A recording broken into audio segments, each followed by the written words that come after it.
YouTube channel BKS jobs for all को आपण मानकु स्वागत।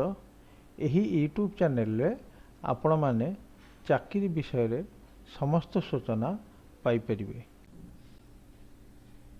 बंधुगण वर्तमान आपण माने देखि पारथिबे आमे मान्यवर हाईकोर्ट ऑफ ओडिशा वेबसाइट रे अछु। यही वेबसाइट रे आपण स्क्रोल डाउन कले आपण माने एठी देखि परिबे advertisement for the recruitment to the post of junior stenographer in the high courts establishment. तेणु यहाँ पर आम क्लिक करवा। क्लिक कले आम मैंने पहुँची जावा से एडवर्टाइजमेंट रो पीडीएफ व्यू रे जहाँकि आपण मैंने देखि पारथिबे the high court of Odisha Cuttack advertisement number 2 of 2021। ये एडवर्टाइजमेंट प्रकाश पाई 3 अगस्त 2021। Recruitment to the post of junior stenographer in the high courts establishment. एवं हाई कोर्ट ये जो आपणकर जूनियर स्टेनोग्राफर आवेदन करिवार तारीख रही 5 अगस्त 2021 ठारू 4 सेप्टेम्बर 2021 पर्यंत। एवं यार स्केल ऑफ पे रही 25,500 81,100। तापर आम देखिए वैकेंसी पोजिशन रही टोटाल 29 जो थी कि वोमेन को 10टी एवं विभिन्न कैटेगरी का रिजर्वेशन आपण मैंने देखिपारे। अनरिजर्व को 15, SCBC 3, schedule caste 5, schedule tribe 6टी पोस्ट रही। तापरे बर्तमान आम आसवा एज रही 21 वर्ष रु 32 वर्ष पर्यंत आज on first date of August 2021। से ही अपरेज रिलैक्सेशन भी रही एससी एसटी एससीबीसी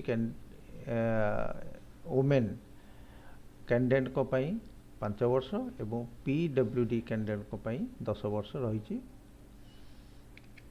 बर्तमान देखिए एजुकेशनल क्वालिफिकेशन रही आपंकर bachelor's degree in any discipline ता सहित आपंकर रही 80 words per minute in shorthand and 40 words per minute in typewriting एवं ट्रांसक्रिप्शन ऑन कंप्यूटर। से ही एग्जामिनेशन फी रही 500 rupees.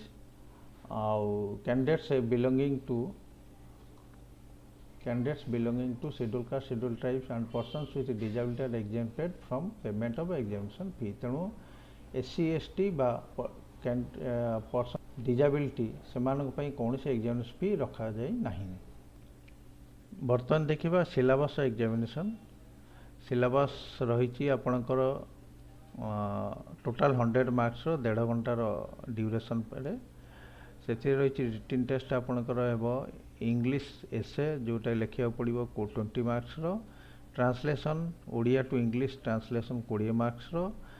English to Odia translation 20 marks. तापर इंग्लिश ग्रामर 40 मार्क्स। एमती टोटाल 100 मार्क्स। तापर आसला आपणकर कंप्यूटर एप्लिकेशन टेस्ट जोटा कि क्वालिफाइंग इन नेचर रही। एथिरे कंप्यूटर एप्लिकेशन टेस्ट एथिरे आपणकर थ्योरी रही 50 marks 30 minutes duration. Skill test रही 50 marks 30 minutes duration. Skill test रही shorthand and typewriting test 100 marks. यही पोस्ट को आपण ऑनलाइन रे ही आवेदन करिया पड़ो आपन को।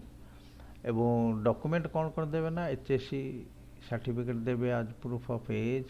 तापर आपनकर board of secondary education Odisha बा बोर्ड और council of secondary education approved by government in support of passing Odia language test equivalent to ME school standard और a certificate from a recognised school showing that he or she had taken a subject in class 7 और standard 7। तापर देवे आपणकर bachelors degree certificate आ computer application certificate ता सहित आपणकर English shorthand 80 words per minute shorthand certificate. तापर 40 words per minute typewriting certificate. Character certificate good character certificate आपणकर from 2 persons of repute one of whom should must be a gazetted officer ତା ସହିତ recent passport size photograph ଦେବେ with full signature of the candidate on its lower portion of front side. ଫଟୋଗ୍ରାଫର front ସାଇଡ଼୍ର lower portion ଆପଣ full signature ଦେବେ, ଆଉ full signature ଆପଣଙ୍କର ରହିବ full signature of the candidate.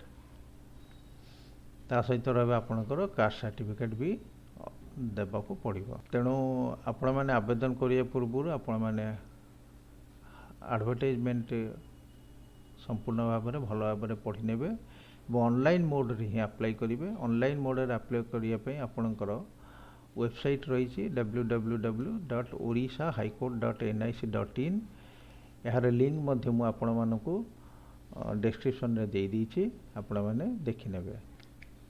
ଏ ଆବେଦନ କରିବାର ତାରିଖ ବି ଆପଣଙ୍କୁ ପୂର୍ବରୁ କହିଥିଲେ, ଆଉ ଥରେ କହିଦେଉଛି 5 ଅଗଷ୍ଟ 2021ରୁ 4 ସେପ୍ଟେମ୍ବର 2021 ମଧ୍ୟରେ ଆପଣମାନେ ଅନଲାଇନ୍ ମୋଡ଼୍ରେ ଆବେଦନ କରିବେ।